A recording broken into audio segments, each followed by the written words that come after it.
दोस्तों, जय श्री राधे कृष्ण। राजा परीक्षित ने सुखदेव जी से पूछा कि हे मुनिश्रेष्ठ, क्षीर सागर का मंथन किस प्रकार किया गया था, उसके उद्देश्य और समुद्र से प्राप्त वस्तुओं के नाम कृपा कर सुनाइए। श्री सुखदेव जी ने कहा कि हे राजन परीक्षित, एक समय असुरों ने देवताओं को पराजित कर दिया था, क्योंकि दुर्वासा ऋषि श्राप से देवता श्रीहीन हो गए थे। अपनी यह दुर्दशा देखकर इंद्र, पवन, वरुण आदि देवता ब्रह्मा जी के पास गए और अपनी परिस्थिति का विस्तार से वर्णन किया। तब ब्रह्मा जी देवताओं और इंद्र आदि को साथ में लेकर के वैकुंठ गए और सर्वंतर्यामी भगवान की स्तुति की। तब श्री हरि प्रकट हुए। देवताओं ने उन्हें साष्टांग प्रणाम किया। ब्रह्मा जी एवं शिव जी ने उनकी प्रार्थना करते हुए कहा कि हे सर्वेश्वर, हम सब जिस उद्देश्य से आए हैं वो आप जानते ही हैं। हम आपकी शरण में हैं।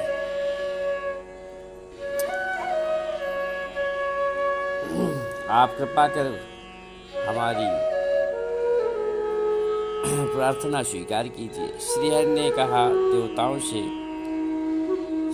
देवताओं से कहा, इस समय असुरों पर काल की कृपा है, समय की कृपा है। इसलिए जब तक तुम्हारे अभ्युदय और उन्नति का समय नहीं आ जाता, तब तक के लिए तुम लोग उनसे संधि कर लो।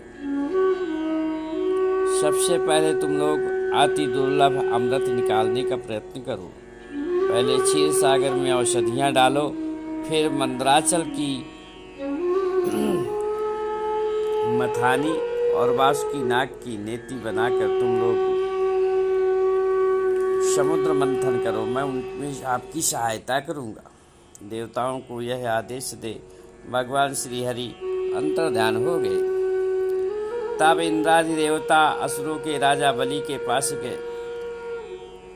बलि ने तीनों लोकों को जीत लिया था। इंद्र ने अपनी मधुर वाणी से बल से समुद्र मंथन द्वारा अमृत प्राप्त करने का प्रस्ताव किया। राजा बलि को यह प्रस्ताव अच्छा लगा, अतः वो मान गए। उन्होंने कहा, ठीक है भाई। देवता और असुर मिलकर अपनी शक्ति से मंदराचल पर्वत को उखाड़ लिया, परंतु पर्वत बहुत भारी था, खींचकर उसे दूर ले जाना था, जिसमें वो असमर्थ हो रहे थे। उनका उत्साह भंग देख करके स्वयं श्री हरि प्रकट हुए।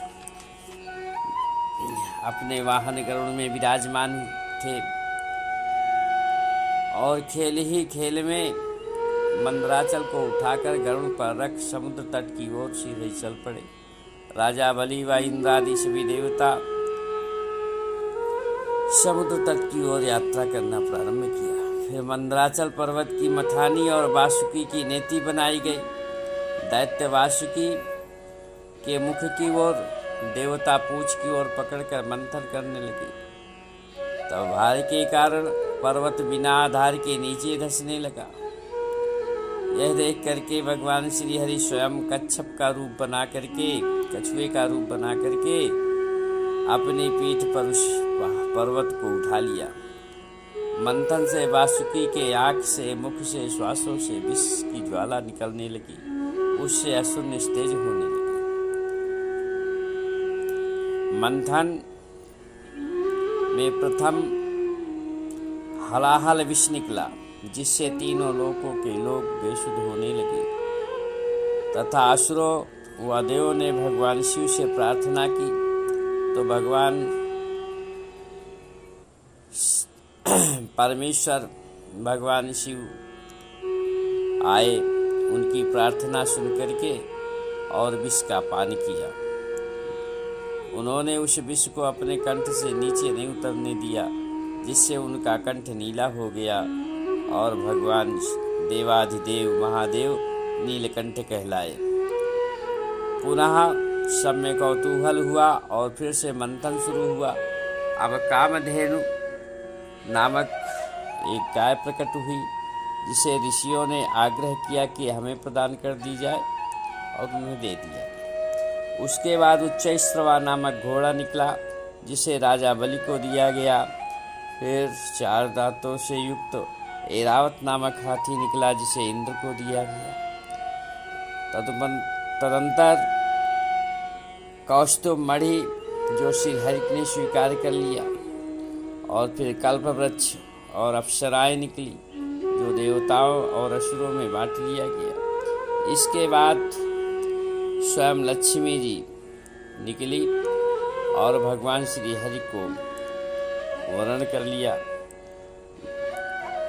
श्री हरि की अर्धांगिनी बन गई। इसी तरह चंद्रमा, वारुणी, धन्वंतर आदि निकले। धन्वंतर जब निकले तो उनके हाथ में जो 14 रत्नों में से आखिरी रत्न था वो अमृत था। धन्वंतर महाराज के हाथ में अमृत से भरा हुआ कलश निकला। अमृत देख देवता और दैत्यों में झगड़ा होने लगा। तब श्री हरि ने मोहिनी रूप धारण कर दैत्यों के पास पहुँचे और असुरों ने उन्हें न्याय की मूर्ति बनाया। तब मोहिनी ने देवताओं और दैत्यों को अलग अलग पंक्ति में बैठा दिया और देवताओं की पंक्ति से अमृत बांटना शुरू किया। राहु नामक एक राक्षस था, जो देवताओं का वेश बना करके बीच में बैठ गया था। उसने भी अमृत का पान ही किया कि सूर्य और चंद्रमा दोनों समझ गए, और इधर मोहिनी रूप श्री हरि भी समझ गए। उन्होंने अपने चक्र से उस राहु का सिर काट दिया और अपने असली वेश में आ गए। यह है समुद्र मंथन की कथा। बोलो वृंदावन बिहारी लाल की जय।